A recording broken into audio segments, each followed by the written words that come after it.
Hello Internet, this is Sophia, the Red Angel. So it seems that Alan Shlemon, one of the minions at Stand to Reason Fallaciously, Stand to Reason, thinks that he has caught us in a fallacy. Specifically, he thinks that people like myself who take evolution seriously because it is one of the most strongly evidence-supported theories in all of science are somehow committing the fallacy of equivocation. Does he have a shred of a case against us? Let's dive into that in just a moment.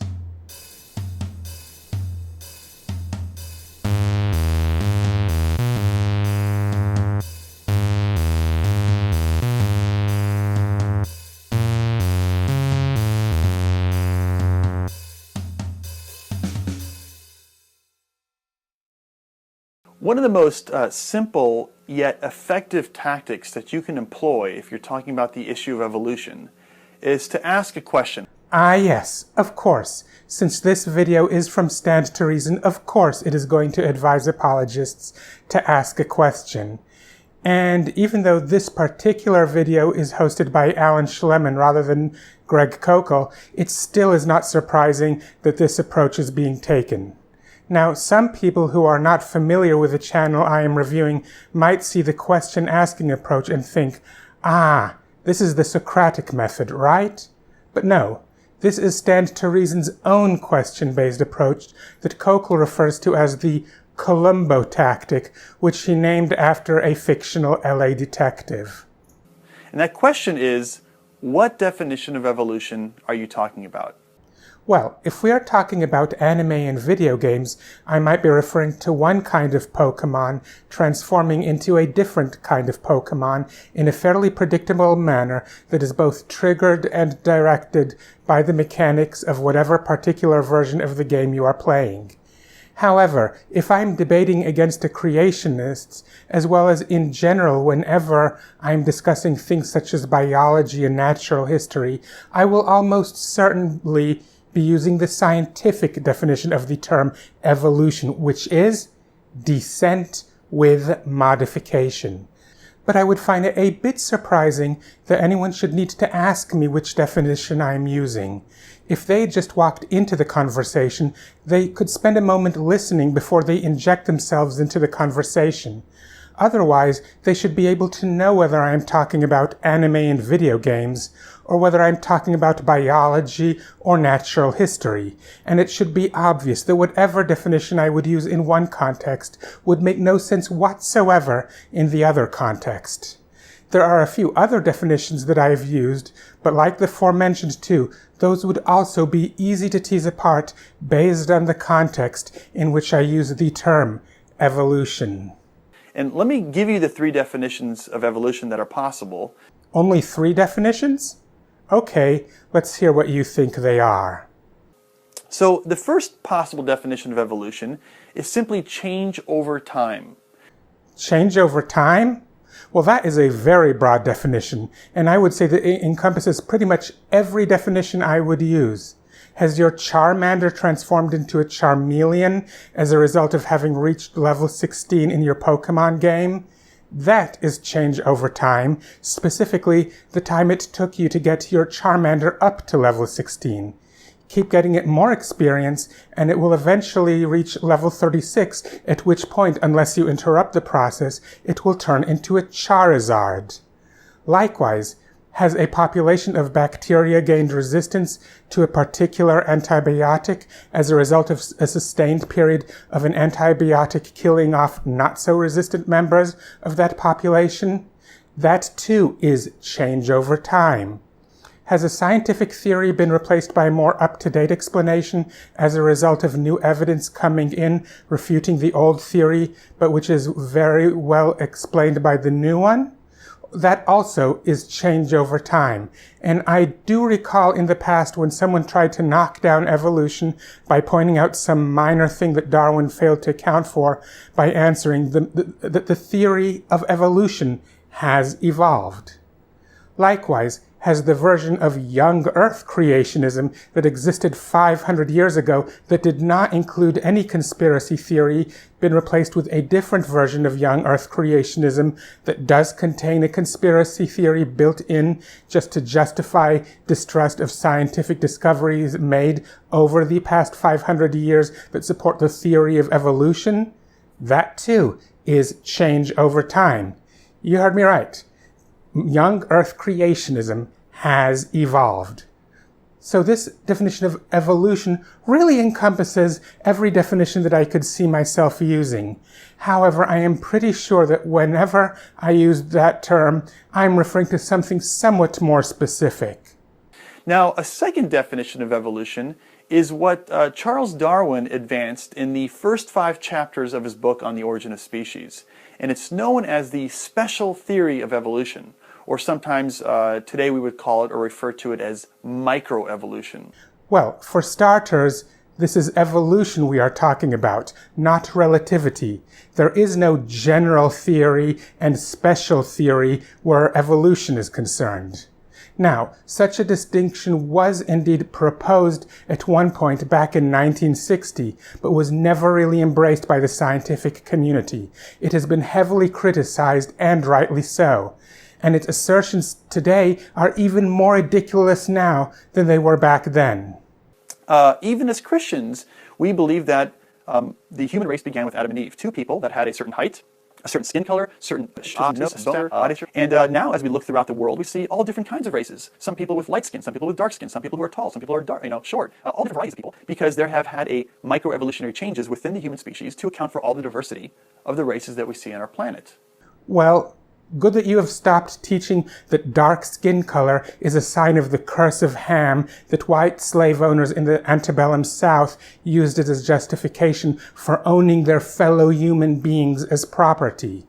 Also, good that you have stopped teaching that God created the different races and put them on different continents to show some divine desire to keep them separated, a teaching that conveniently was forgotten when it logically should have been used to object to colonization, but was remembered again and used in order to oppose interracial marriage back in the days of Loving versus Virginia, a lot like other religious fundamentalist teachings are used today to oppose same-sex marriage.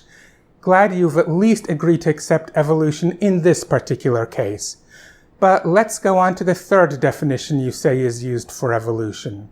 It's called the general theory of evolution, or sometimes we refer to it as macroevolution.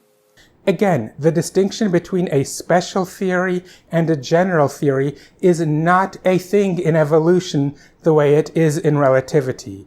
The distinction between the 2 theories of evolution was proposed by Gerald A. Kerkut in his book, The Implications of Evolution, which he published back in 1960. But even in its own time, the book was criticized, and rightly so. Just from reading its introduction, it is quite apparent that the book's entire premise is to place the bar of evidence for evolution ridiculously high.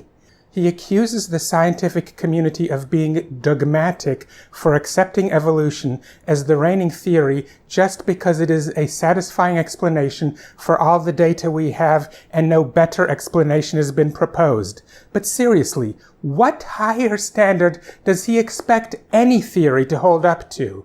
The only standard that any theory can hold up to that is higher than this is to continue to hold up to these 2 criteria when the amount of data we have available is abundant and from a variety of different sources.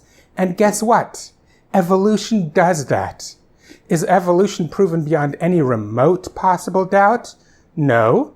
But science does not claim that it is, because science is not in the business of claiming anything to be true to absolute certainty. But there are some theories that are so well supported by the evidence that even though they cannot be proven to be the point of absolute certainty, they can be proven to the point of functional certainty. Few theories meet that standard, but evolution is one of those few theories that do.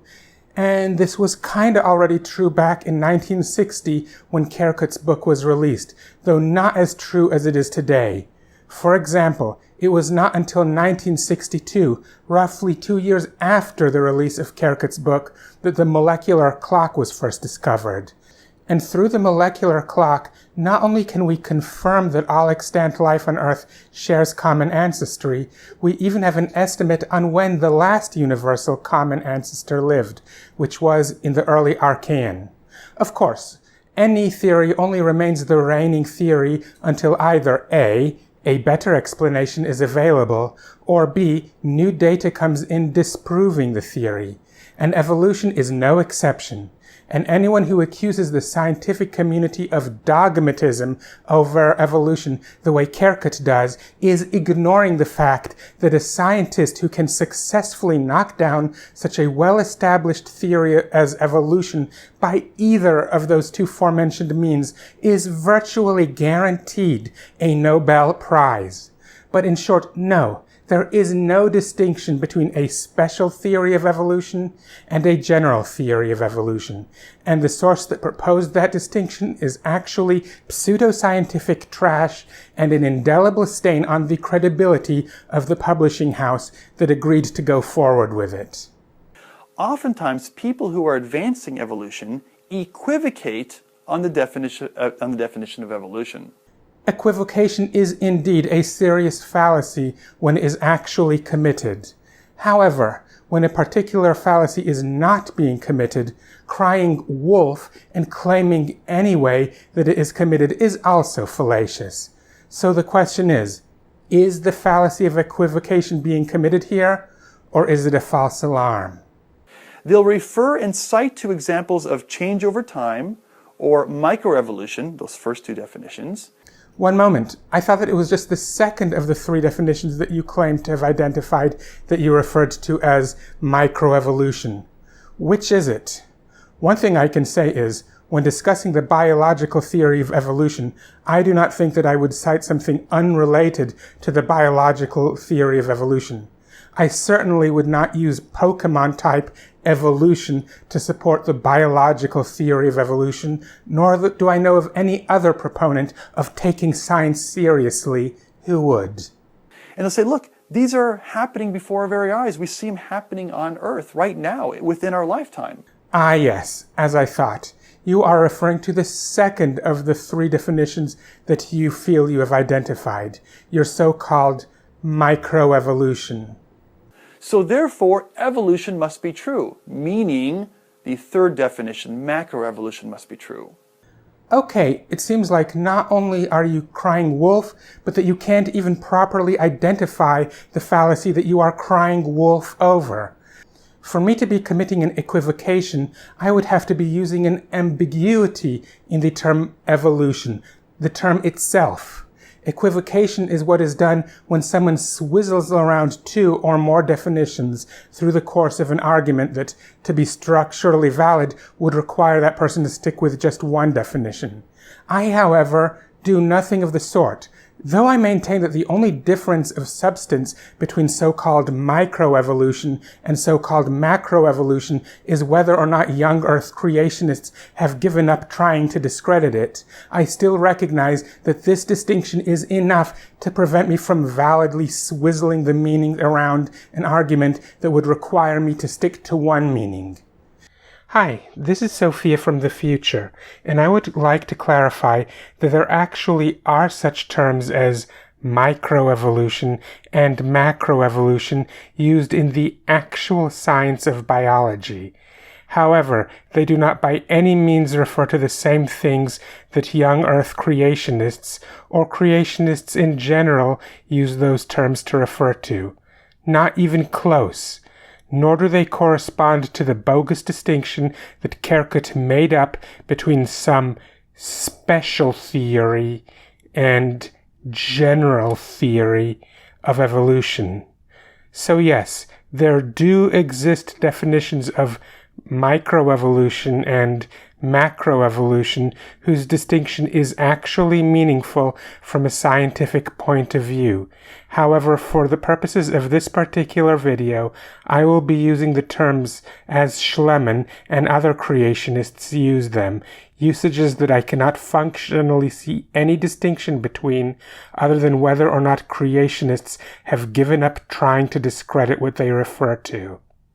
Now, if the definition of evolution that I use in an argument is just plain old biological evolution in general, inclusive both of cases where young Earth creationists are still trying to discredit it and cases in which young Earth creationists have given up trying to discredit it, that is still not equivocation if I am consistently using this definition throughout the argument. And frankly, the only times I ever would refer specifically to microevolution or specifically to macroevolution would be when I am trying to explain how and why they are actually examples of the same frelling thing. Requiring me to always refer precisely either to microevolution or to macroevolution would make no more sense than requiring me to have one term for referring to the addition when it is being used to add up items located within the city of Knoxville, Tennessee, and another term when I am using it to add up items located outside the Marble City. Why? Because whether the items you are counting are located inside or outside of Knoxville, it is the same frelling mathematical operation. And as such, the only time that I would or should be referring specifically to one or the other is when I am trying to explain this fact. Likewise, the process of microevolution that we can observe happening to this very day is one and the same process as macroevolution that has been going on since the very first life appeared on Earth during the early Archean. Genetic sequences have always mutated randomly, and the organisms that were at the best fit for their environment were always the ones that stuck around to have their mutated versions of their genetic sequences tried out in the next generation. And just like the mutations that accumulate over 30 years amount to more than the mutations that accumulate over just 1 year, the ones that accumulate over 1,000 years are even greater. And the ones that accumulate over 1,000,000 years are even greater. And the ones that accumulate over 50 million years, still greater. And if you gradually increase the amount of time over which the mutations are accumulated, the accumulation of the change from mutations will change just as gradually. So at what point does it stop counting as microevolution and start counting as macroevolution? The fact that a population of finches that has large beaks can increase while the same population of finches that has small beaks decrease, that kind of change might explain the population variances. Oh, so do I take it that you are referring to Charles Darwin's observations of the finches of the Galapagos Islands, and that this is an example of the so-called microevolution that you guys have finally accepted does happen? Because if that is the case, then that confirms that by the terms microevolution and macroevolution, you are not referring to actual scientific concepts at all. Because if you were, there is no frelling way that you would use the term microevolution to refer to a process that resulted in approximately 18 species in 5 different genera. I also find it fascinating that you seem to have a difficult time deciding whether to use the term another population or the term same population. Is this simply an innocent failure of verbal fluency that I should not belittle you for, and which frankly I'm quite vulnerable to myself? Or does this reflect a deeper lack of understanding of the subject that you are talking about, which I very much should strive to correct you on? I do not know for certain, but I strongly suspect the latter, partly because you went from the more accurate term to the less accurate term, as different islands have separate populations of finches, and partly because the very premise of your video seems to be based on an utter lack of understanding of how evolution works. But how does that same mechanism explain how a beak might arise in the first place? It does. Long ago, in some dinosaurs, a mutation occurred causing small keratin formation at the tip of the snout, and apparently specimens manifesting that mutation were more successful than those without it in the given environment, causing that mutation to spread.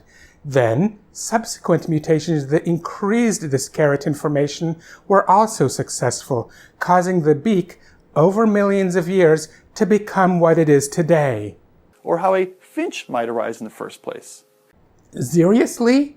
You know how the process of evolution over a certain amount of time can cause differences to rise between different populations of finches, but cannot see how the same process over a greater period of time can cause even greater differences among bird populations? Enough to account for the difference between a finch and, say, a tanager, or over even more time, a more distantly related bird? Again, at what point does it stop counting as microevolution that you apparently accept and start counting as macroevolution that you still have a problem dealing with? Seriously, when you try invoking your Columbo tactic by asking me what definition of evolution I'm using, trying to fence me into your artificial dichotomy of microevolution and macroevolution, maybe I can respond in kind by turning the Columbo tactic on you by asking this question: at what point does it stop counting as microevolution and start counting as macroevolution? Anyway, to my viewers in internet land, what would you like me to talk about next? Let me know in this YouTube video's comments area, or you could join my Discord and let me know there. You can find an invite to join my Discord on my main links page. You can in turn find a link to my main links page in the YouTube video description area of this video.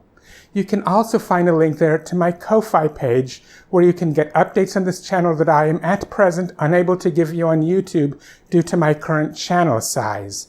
My Ko-Fi page is also where you can go if you want to support my channel financially, because if you like this channel now, you should see what I will be able to do with it when its budget is no longer limited to whatever I am able to siphon away from my personal living expenses.